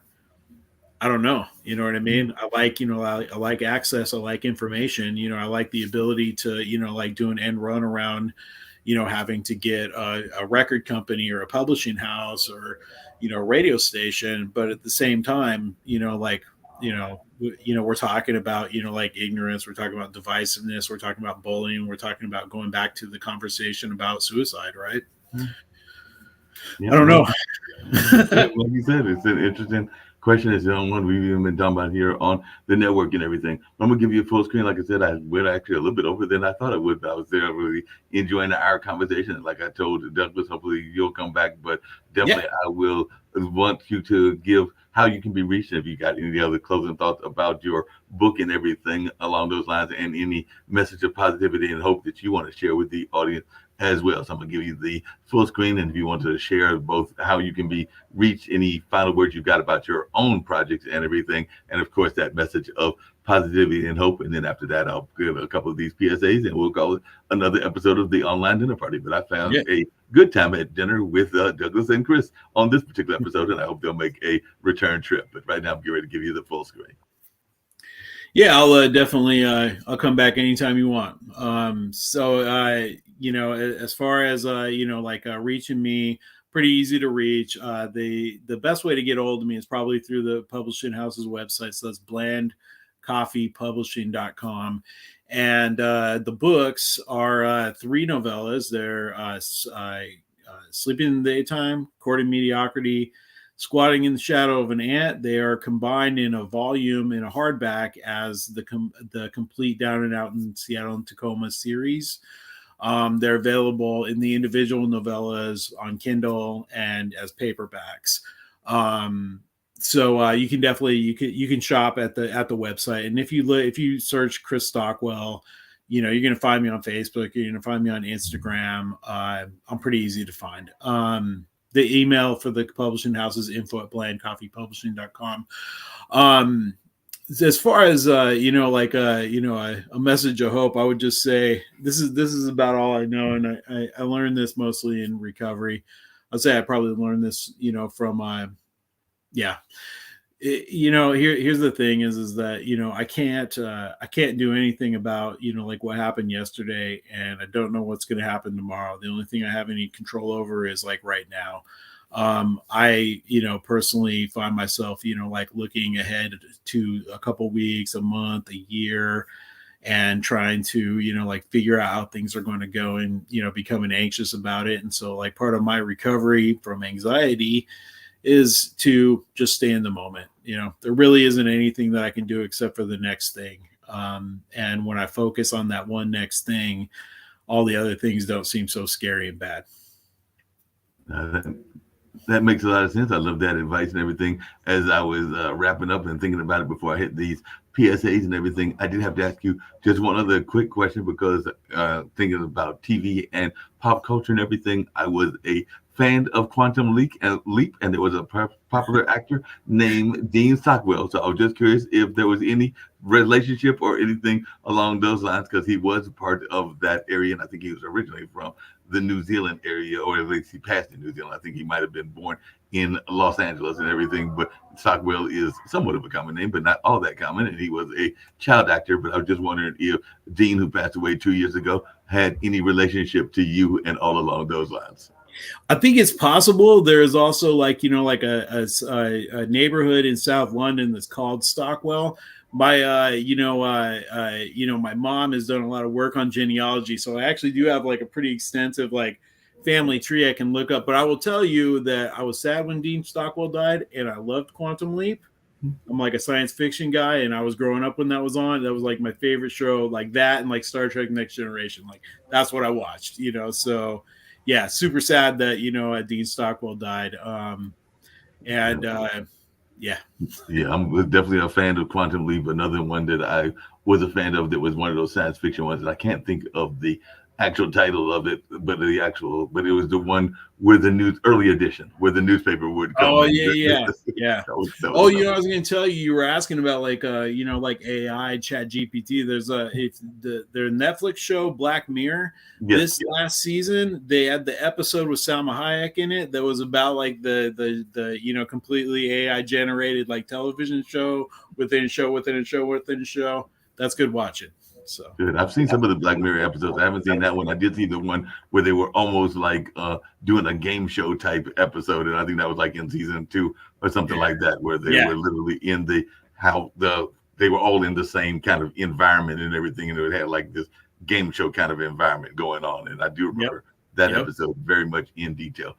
Well, one of the things I'm a big fan of is teachers and mentors. I've been having that conversation. So one of the BSAs, I think I'll go out with this, is a spoken word piece. You're perfectly willing to stick around if you want to. And then I've got one that honors educators as well. But I think we'll close out with this piece that a friend of mine's friend did that honors teachers and coaches, as well as a award show that honors not just the teachers, but also honors the janitors and the support staff and all of that comes out of Oklahoma, speaking of other parts of the United States, and all in that space. So like I said, if you want to stick around, you can, but if not, you can perfectly be willing to step out, because I think the poem is about 3 minutes and the other piece is 55 seconds. But it's been a great talking to you, and I look forward to having you back in the near future on another episode. But I enjoyed talking to both you and Douglas, and hopefully I'll get y'all back along with some other guests, because sometimes it can be one-on-one, sometimes it can be one-on-two, as it was today, and sometimes if I'm having other things going on, I even let the guests interview themselves, as you and Douglas did,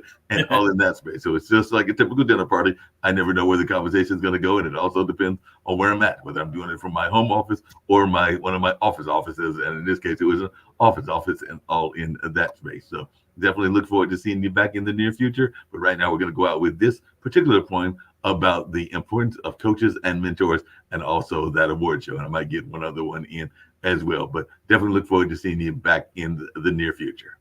Will do. Thank you. No problem. The difference between thinking and doing and living in the 21st century. They teach us about being a real quarterback-oriented games.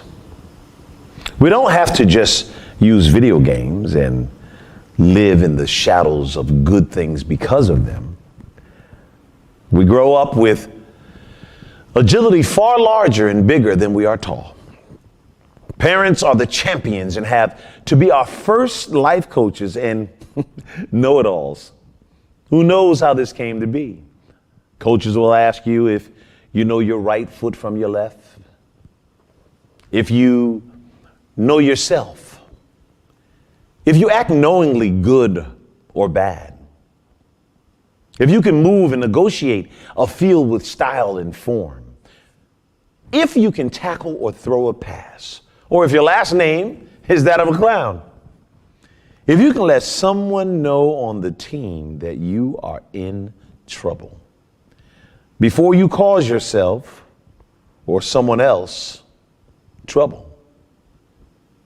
If you are ready to learn teamwork, or aware that you started out today with your pants down, or your sportsmanship was left on the kitchen table, if you know the social studies, the alphabets, science, music, characters, and the stats and the numbers of a great student player eligible to stay on the team, and if you know the poise of great athletic champions and their scientific attitudes that are historical or music to us now, if you have the swag of the game, the discipline, the performance, and artistic form down pat, and if you have the style of gymnastics that the sport has with life, if you have the work ethic and determination to make it all seem easy and not a game at all, if you have the knowledge of all the above, or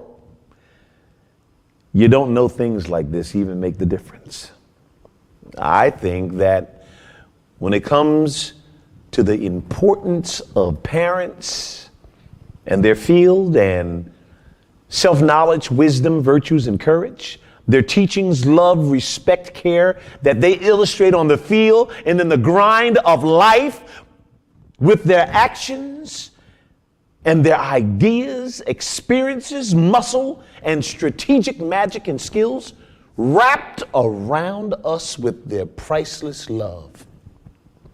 For their verbs to be that make us winners in this hard and fast third century, that without them, kids and adults, athletes could hardly see or do anything at all. Parents teach us the difference between playing video games and playing on the field. Parents teach us how to be champions. A huge hug should go to parents, coaches, and parent-like community people who have love on the field for you and who are champions for your life, both in and out the games.